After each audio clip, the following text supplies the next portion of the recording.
taɓeja tsakanina da Allah umaima duniya ta zama abin tsoro, sai dai inna lillahi wa inna ilaihi raji'un. Ina nan in gaya miki aka zo wata ta zo ta ce mun kai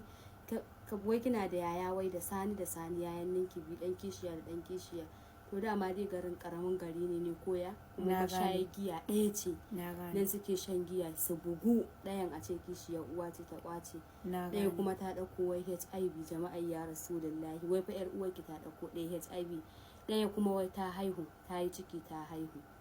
kuma yaya ki ce abin da ya kamata ce ba a ɗakin shine na ce bari in ga yaya ki ce wai yaya ki ce kuma yayan ninki ne biyu da sani muni sai da kanan rika barkin bayani na ta kare musu wai da kanan ki da yayan ki wai gurin shan giya ba albarka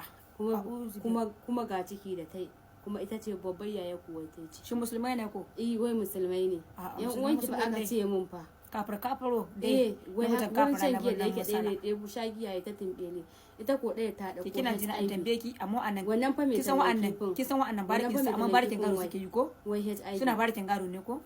to wannan barikin garo to ni ina ma na sani ni ma barikin garo sai a ce yaya haka naje an wace yi yayan yaya ai haka wannan ya sa a barikin yayan kin ga ta gida ba haka suke a wasu kuma wanda san da sunan su da yayan da kanan duka mashayigiyar su daya ce